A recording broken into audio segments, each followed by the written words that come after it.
दोस्तों, बहुत बहुत स्वागत करता हूं आप सभी का। भगवान पर टिप्पणी करने के बाद सीजेआई बीआर गवई हिंदूवादी संगठनों के निशाने पर आ गए हैं। मामला अभी भी शांत नहीं हो रहा है। हालांकि बीआर गवई साहब ने इसको लेकर सफाई दे दी है कि वो सभी धर्मों का सम्मान करते हैं। उनके बयान को तोड़ मरोड़ कर पेश किया गया, लेकिन फिर भी कुछ लोग अभी भी इस मुद्दे में उलझे हुए हैं।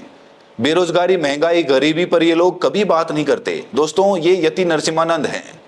इन्होंने सीजेआई बीआर गवई को लेकर क्या कहा मैं आपको बताऊंगा। इस बीच बीआर गवई साहब ने उन लोगों को फटकार लगाई है जो लोग सोशल मीडिया पर कोर्ट को बदनाम करते हैं, सोशल मीडिया पर सुप्रीम कोर्ट को ट्रोल करते हैं। इसको लेकर सीजेआई बीआर गवई साहब ने एक बड़ा बयान दिया है। वहीं दोस्तों, बीआर गवई का विरोध करते करते कुछ लोग इतना नीचे गिर गए कि उनका उठना भी अब बहुत ज्यादा मुश्किल लग रहा है। वो लोग बौखलाए हुए हैं, पगलाए हुए हैं और बीआर गवई का कोट देखकर, बीआर गवई का जूता देखकर, बीआर गवई की गाड़ी देखकर इनको नींद नहीं आ रही है।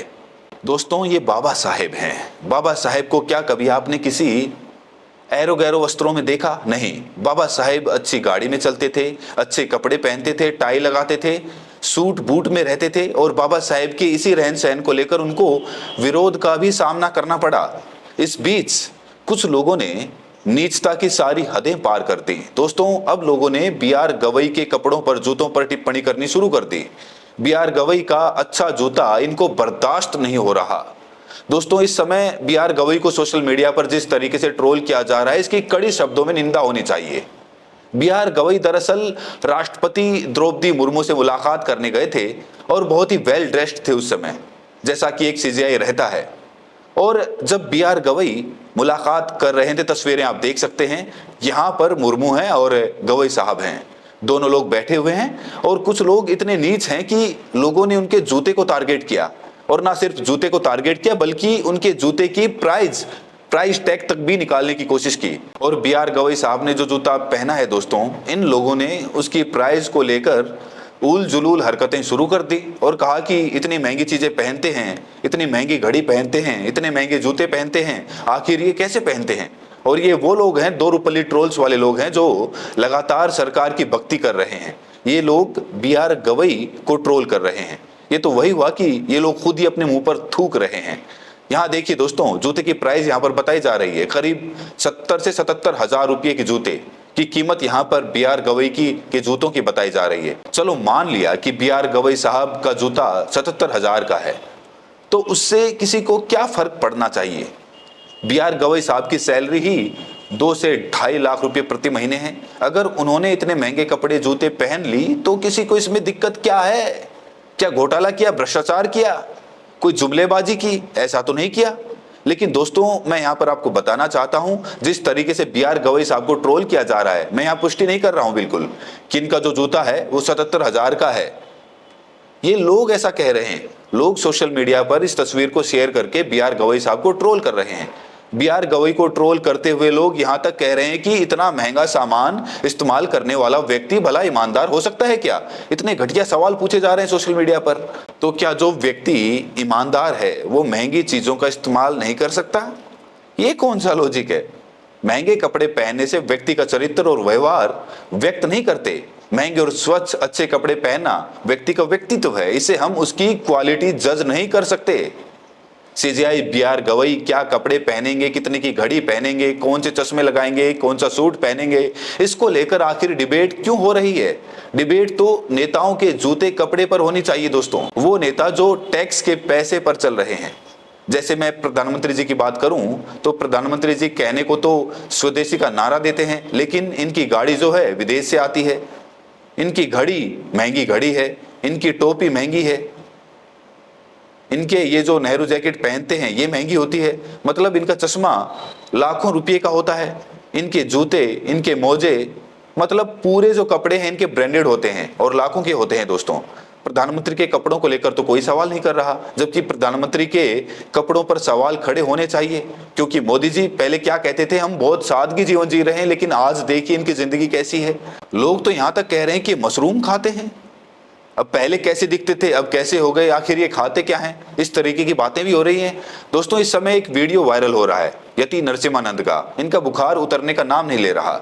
ये बी.आर. गवई के खिलाफ चाहते हैं कि महाभियोग चले, हिंदूवादी की सरकार है तो इनके खिलाफ कार्रवाई हो। देखिए किस तरीके से बी.आर. गवई के खिलाफ टिप्पणी कर रहे हैं।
दोस्तों सिर्फ यति नरसिम्हानंद जैसे लोग ही नहीं हैं, बल्कि जो सरकारी पत्रकार हैं, चाटुकार हैं, उसी में से एक अजीत भारतीय सोशल मीडिया पर काफी ज्यादा सक्रिय है।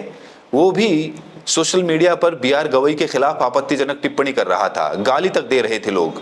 अब मैं किस किस का नाम लूं, किस तरीके से बी.आर. गवई के खिलाफ आग उगली जा रही है सोशल मीडिया पर। और शायद इसीलिए बी.आर. गवई साहब ने इन लोगों को अब सख्त चेतावनी दे दी है। बी.आर. गवई ने अभी अभी एक बड़ा बयान दिया है। उन्होंने कहा है कि जो ट्रोल्स सोशल मीडिया पर कोर्ट को बदनाम करते हैं या जजों पर पर्सनल टिप्पणी करते हैं, उन्हें बहुत सख्ती से निपटा जाएगा।